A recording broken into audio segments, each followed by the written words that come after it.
भगवान विष्णु का मत्स्य अवतार। क्या आप जानते हैं, जब पूरी धरती डूबने वाली थी तब भगवान विष्णु ने मछली बनकर सृष्टि को बचाया था। लेकिन आखिर उन्होंने मछली का ही रूप क्यों लिया? यही है इस कथा का सबसे बड़ा रहस्य।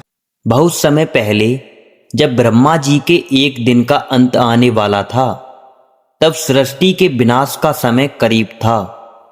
उस समय एक दैत्य जिसका नाम है ग्रीव था, उसने ब्रह्मा जी के पास रखे चारों वेद चुरा लिए। वेदों के बिना सृष्टि अधूरी थी। धर्म, नीति और ज्ञान सब समाप्त हो जाता।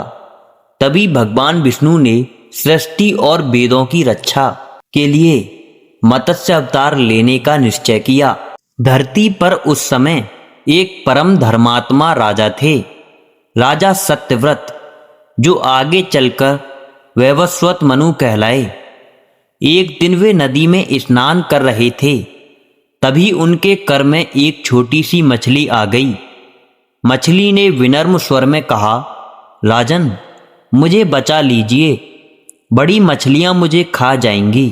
राजा को दया आई और उन्होंने मछली को अपने कमंडल में रख लिया।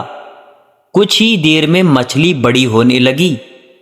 राजा ने उसे घड़े में डाला, फिर तालाब में, फिर नदी में, लेकिन मछली लगातार विशाल होती चली गई।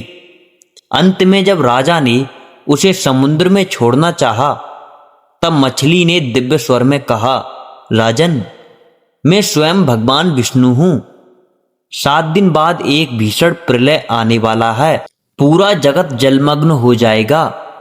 तुम एक विशाल नौका बनवाओ, उसमें 7 ऋषियों, जीवों के बीज और आवश्यक वस्तुएं रखो।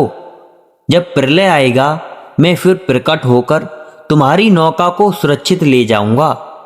राजा ने वैसा ही किया। 7 दिन बाद आकाश से निरंतर वर्षा होने लगी। समुद्र का जल बढ़ गया और पूरी पृथ्वी डूब गई। तभी भगवान विष्णु एक विशाल सुनहरी मछली के रूप में प्रकट हुए, जिनके सिर पर एक सींग था। राजा ने भगवान के आदेश अनुसार नौका को उस सींग से बांध दिया। भगवान मत्स्य ने समुद्र के गर्जन करते, जल में विचरण करते हुए दैत्य हैग्रीव का वध किया और वेदों को वापस ब्रह्मा जी को लौटा दिया। जब प्रलय समाप्त हुआ, भगवान ने राजा मनु और सप्त ऋषियों को सुरक्षित स्थान पर पहुंचाया। यहां से नई सृष्टि का आरंभ हुआ। इस प्रकार भगवान विष्णु ने अपने मत्स्य अवतार से वेदों, धर्म और सृष्टि की रक्षा की। यह कथा हमें सिखाती है कि जब भी अधर्म बढ़ता है और सृष्टि संकट में पड़ती है, तब भगवान किसी न किसी रूप में प्रकट होकर धर्म की स्थापना करते हैं और सृष्टि की रक्षा करते हैं। इसलिए कहा गया है, जब भी सृष्टि पर संकट आता है, जब अधर्म अपने चरम पर होता है, तब भगवान विष्णु स्वयं किसी रूप में प्रकट होकर सृष्टि की रक्षा करते हैं। अगर आपको यह कहानी अच्छी लगी हो तो वीडियो को लाइक और चैनल को सब्सक्राइब करें।